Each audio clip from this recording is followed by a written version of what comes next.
Merci Monsieur Villain. Donc, je remercie les organisateurs et en particulier Vincent Dayen. Je dois donc vous parler de quoi de neuf en 2018 sur les explorations et le suivi du glaucome. Donc je vais aller brièvement sur ce que vous connaissez déjà et vous parler de choses un peu plus exotiques. Donc on va commencer par tout ce qui concerne l'imagerie du segment antérieur et de l'angle. Donc c'est déjà pas mal développé depuis une dizaine d'années avec l'UBM et l'OCT de segment antérieur.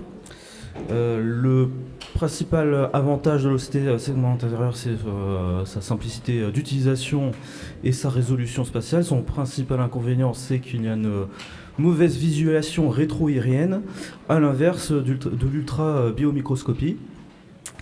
Et pour les deux techniques, le grand avantage également de pouvoir faire l'examen en ambiance scotopique et de détecter donc des appositions entre l'iris et l'angle que l'on n'en voit pas en gonioscopie avec l'éclairage photopique. Alors voici, je passe assez brièvement parce que normalement vous connaissez. En segment antérieur, à l'OCT en segment antérieur, on peut mesurer l'état de l'angle iridocornéen. Voilà. On peut également voir le caractère transfixion ou pas d'IP, que l'on ne voit pas forcément dans certains cas où on a parfois des doutes à la lampe à fente. Donc là, on peut vraiment bien le voir, que ce soit à l'OCT ou en biomicroscopie. Est-ce que c'est un examen finalement qui a un intérêt dans la pratique clinique, puisqu'on détecte la plupart des angles, des fermetures de l'angle avec une simple gonioscopie?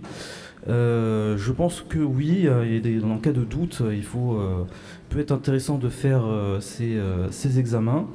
Dans cette étude, la sensibilité par rapport à la gonioscopie classique était de 98%. Par contre, en prenant la gonioscopie comme gold standard, on avait une spécificité de 55%. Pourquoi ? Tout simplement parce qu'en ambiance scotopique, on démasque des fermetures de l'angle qu'on ne voit pas en gonioscopie. Et avec un verre posé sur l'œil, on peut également déformer un peu la configuration du segment antérieur et ouvrir un angle. Alors ça peut être aussi intéressant pour regarder l'état de santé d'une bulle de filtration. L'idéal, c'est d'avoir une bulle comme ça, bien étendue, avec un tissu un petit peu spongieux. Sur l'image en bas à gauche, on voit l'ostium sous le volet scléral et la belle bulle par-dessus. En revanche, ici, on a une bulle qui commence à être kystique et voire encapsulée à cet endroit-là. En ultrabiomicroscopie, on voit exactement les mêmes structures, avec l'avantage de pouvoir voir derrière l'iris et donc le process ciliaire, ce qui est très intéressant en cas de suspicion d'iris plateau. Alors la nouveauté, c'est cet appareil qui est encore, je pense, en cours de développement. Il s'agit en fait d'un appareil photo dont l'objectif est un cône que voici, qui est un gonioprisme avec 16 facettes. Et donc cet appareil photo va prendre 17 photos pour chaque facette, dans différentes profondeurs de champ, afin d'avoir une photo nette pour chaque facette. Il est ensuite possible de reconstituer ce qu'on appelle un stitching, de reconstituer une image des 360 degrés de l'angle, soit de façon circulaire, soit de façon linéaire. Donc on voit, alors je suis un peu mal placé, mais on voit le trabéculum ici, les ponts sclérales, etc. Et sur l'image de droite, c'est un exemple d'angle fermé où on ne voit pas de structure angulaire. C'est d'autres images obtenues avec cet appareil. On a par exemple, là on voit un implant de champ antérieur dans l'angle sur la première image. On voit des stigmates de laser suite à une iridoplastie. On peut voir là l'angle est fermé, on ne voit pas de structure angulaire. Là il y avait une petite synéchie. Et ici on voit un implant Xengel qui est situé donc dans l'angle. Ce pont, c'est pas non plus une technique révolutionnaire dans le sens où quand on compare cette technique à une simple gonioscopie manuelle, finalement on passe à côté de quasiment 80% des fermetures de l'angle. Donc si on fait cet examen pour chercher un angle fermé, c'est pas un bon examen. De plus, il a une mauvaise reproductibilité entre deux opérateurs. Et l'autre désavantage, c'est qu'on ne peut pas indenter la chambre antérieure et donc ouvrir l'angle et différencier des synéchies d'une simple apposition.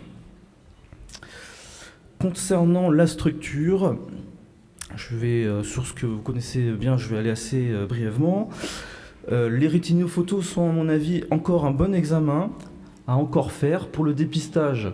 Alors c'est soumis à la subjectivité de l'examinateur évidemment, donc c'est pas forcément le meilleur examen puisque c'est supplanté par les analyseurs de structure qui sont bien plus objectifs. Mais pour le suivi c'est toujours intéressant, on peut voir encore des choses sur des rétinophotos, des hémorragies de papilles qui passent complètement inaperçues sur des analyseurs de papilles ou des déficits fasciculaires que si vous avez un suivi dans le temps avec des rétinophotos, c'est toujours intéressant. Je ne parle pas d'HRT GDX parce que ce n'est pas la nouveauté en 2018. Je vais vous parler de quelques séquences d'OCT. Le RNFL, vous connaissez par cœur, donc je passe rapidement. L'amélioration dans le RNFL, finalement c'est ça. C'est donc sur le Spectralis, on a maintenant il est possible d'aligner les secteurs d'épaisseur sur la carte d'épaisseur du nerf optique, de l'aligner par rapport à la cycloversion, la cyclotorsion de l'œil.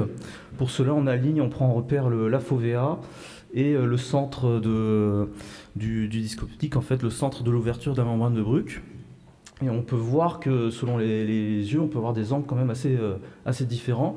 L'intérêt, c'est de ne pas être biaisé lors du suivi quand on passe d'un examen avec une fovea à cet endroit-là à un examen où la fovea se retrouve complètement en supérieur, de ne pas se retrouver biaisé à penser qu'il y a une baisse d'épaisseur alors que c'est juste un déplacement des mesures.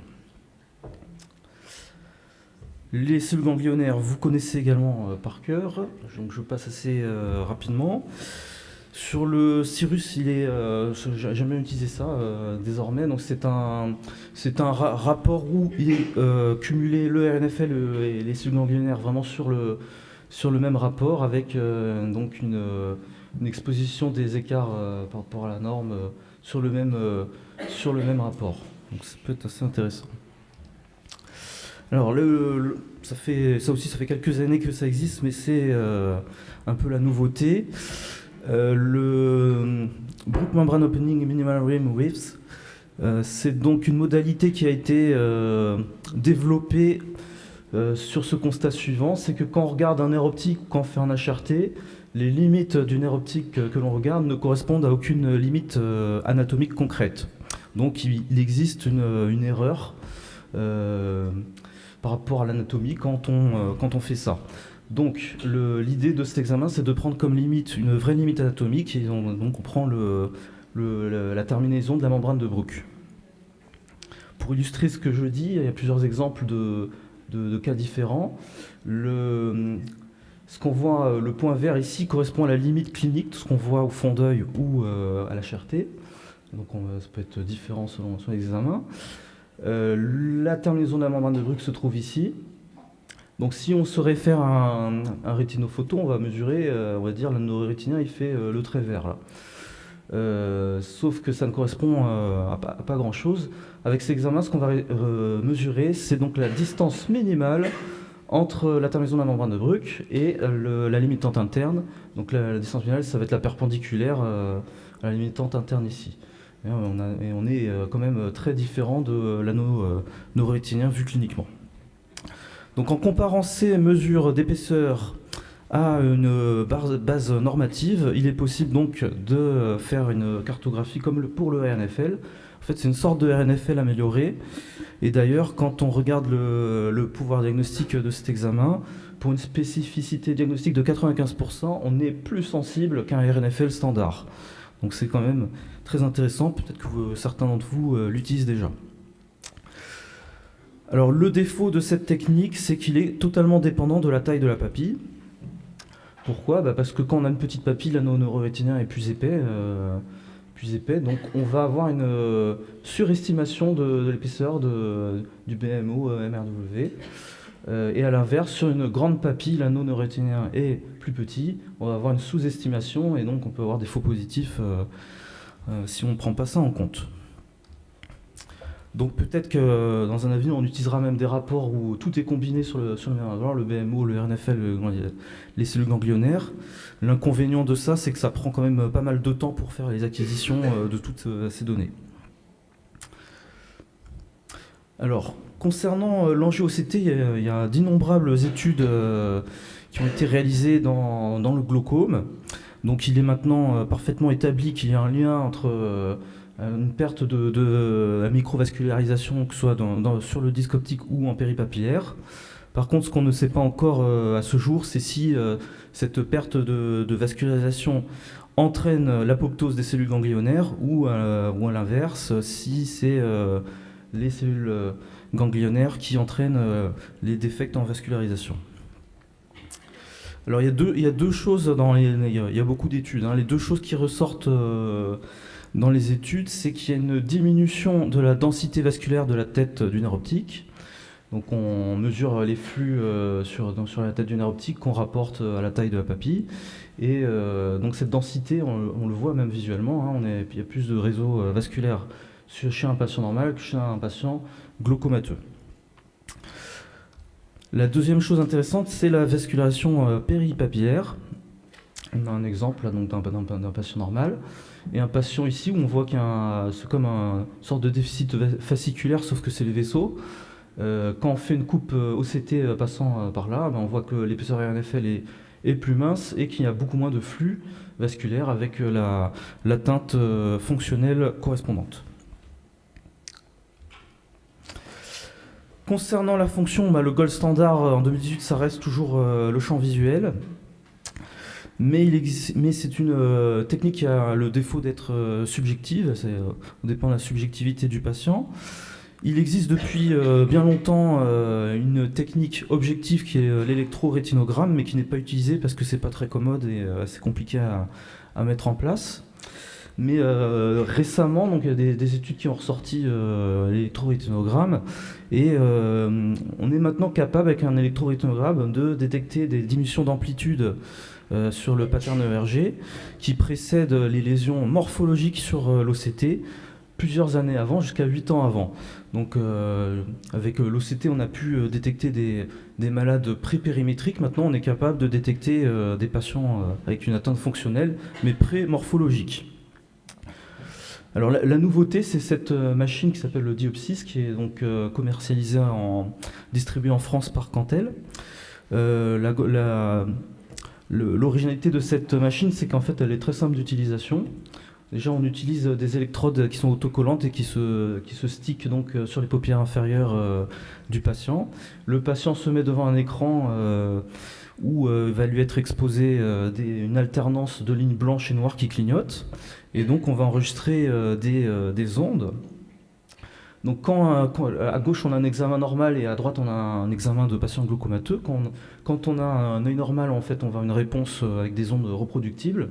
On enregistre à peu près 300 ondes et on en fait la moyenne, on obtient un graphe comme ça, dont on mesure l'amplitude et qu'on compare à une base normative. C'est comme pour l'OCT, on a une base de référence et on a des indices de significativité avec un code couleur exactement de la même façon. Et chez le patient glaucomateux, les cellules ganglionnaires ne fonctionnant pas bien, on va avoir des tracés un petit peu plus anarchiques avec une diminution d'amplitude que l'on peut comparer donc avec une base normative et on a un code de couleur. Donc l'intérêt de cette technique, c'est qu'on peut détecter des atteintes beaucoup plus tôt, ce qui pourrait permettre de décider quel patient traiter, chez par exemple les patients hypertones avec un OCT normal, lesquels actuellement on se base sur les données de l'OHTS. Peut-être qu'on pourrait préciser ceux qui sont plus à risque, qui ont déjà une atteinte fonctionnelle des cellules ganglionnaires avec cet examen. L'autre intérêt, c'est au cours du suivi, en fait, on s'est rendu compte que les patients qui avaient une hypertonie et qui avaient donc une diminution d'amplitude, quand on les traitait avec des collyres hypotonisants, l'amplitude remontait. Donc c'est un marqueur d'efficacité et puis ça montre donc qu'il y a une part de réversibilité dans l'atteinte de ces cellules ganglionnaires. Alors, quel suivi pour quel patient? Donc ça, c'est la deuxième partie du topo, où en 2018, il n'y a pas vraiment de nouveauté finalement. Ce qu'il faut bien comprendre, c'est distinguer structure et fonction. Il est maintenant établi que la structure est altérée plus précocement que la fonction. Donc, la question que l'on peut se poser, c'est au premier stade, donc quand on est pré-périmétrique ici, à ce stade-là, faut-il surveiller que la structure ou également la fonction? La réponse, on l'a eu par des études qui commencent déjà un petit peu à dater, l'OHTS, le MGT, le GPS. Dans ces études-là, le premier événement d'évolution pouvait être le champ visuel. Donc il faut bien contrôler quand même la fonction chez ces patients-là. Alors après, je nuance un petit peu mon propos. Ces études commencent un peu à dater. À cette époque-là, on n'avait pas des OCT aussi performants qu'aujourd'hui. Et dans la pratique courante, un patient qui a un OCT normal, il a le plus souvent un champ visuel normal. Alors à l'inverse, quand on est à ce stade-là, donc il y a un OCT à peu près 50 microns, qu'un champ visuel déjà très, très entamé, est-ce que ça sert à quelque chose de continuer à faire des OCT? Alors d'après moi, la réponse est non, puisqu'il y a un effet plancher. C'est-à-dire qu'arrivé à 50 microns, il n'y aura plus d'évolution. Les 50 microns ne correspondent plus à du tissu neural, mais à de la glie et des vaisseaux. Donc à ce stade-là, on ne verra plus d'intérêt. Il faut suivre avec un champ visuel. Alors comme le temps m'est un petit peu compté, j'ai pris le résumé du rapport SFO sur les examens qui sont recommandés, entre guillemets, il n'y a pas de règle, hein. Selon le stade, donc les champs 24 ou 30 degrés sont bien évidemment jusqu'à la fin recommandés. Les 10 degrés centraux, même chez les glaucomes débutants, peuvent être recommandés. C'est bien d'en faire au moins une fois, je pense, chez tous les patients, pour ne pas passer à côté d'une atteinte paracentrale qui peut passer inaperçue certaines fois. Donc pour les patients jeunes, peut être aussi intéressant de faire des périmétries bleu-jaune ou en FDT matrix. Le rétinophoto, j'en ai parlé, c'est intéressant pour retrouver des progressions. L'OCT au départ, à la fin moins. Et la HRT, si vous l'avez encore, c'est également la même chose. Alors le rythme de suivi, puisque c'était le topo, il n'y a pas vraiment de protocole possible, puisque chaque patient est évidemment différent. Il dépend du contexte. Est-ce on voit le patient pour la première fois, on vient de lui diagnostiquer un glaucome, ou est-ce qu'il est suivi depuis des années? Est-ce qu'il a un glaucome avec un champ visuel avec un MD à 4 décibels ou un glaucome avancé à 18 décibels? Quel âge il a? Il y a plein de facteurs à prendre en compte. Dans le cas de diagnostic initial, ce que moi je fais et ce qui avait été décrit, c'est de faire pas mal de champs visuels dans les 2 premières années. Pourquoi? Pour essayer de mettre en évidence des progresseurs rapides. Alors, pour mettre en évidence un progresseur rapide, ce qui est défini par une baisse de plus de 2 décibels par an, donc sur 2 ans, 4 décibels, pour mettre en évidence 4 décibels de différence sur 2 ans, avec une puissance statistique significative, il faut faire au moins 6 champs visuels sur les 2 premières années. Donc une fois qu'on connaît le rythme de progression, après on peut décider évidemment d'espacer les suivis. Donc à titre totalement indicatif, un glaucome débutant qui va bien, on peut le voir tous les ans, glaucome modéré tous les 6 mois, sauf en cas de progression évidemment, et un glaucome avancé tous les 3-4 mois. Et il y a évidemment des facteurs qui sont propres au patient, son âge, son espérance de vie, etc. C'est exactement de la même façon que pour décider d'une PO cible, il faut prendre en compte beaucoup de paramètres. Je pense que pour le suivi, c'est un peu la même chose. On ne va pas suivre de la même façon un patient chez qui on découvre un glaucome tardivement et qui évolue assez lentement qu'un patient jeune avec la même vitesse de progression, puisque le risque de handicap n'est pas le même. Donc au final, il y a pas mal d'innovations technologiques dans dans le glaucome. Pour l'instant, leur intérêt en pratique clinique n'est pas encore bien déterminé, il reste beaucoup d'études à faire. Et donc le gold standard reste en 2018 la gonioscopie, l'OCT et le champ visuel. Je vous remercie.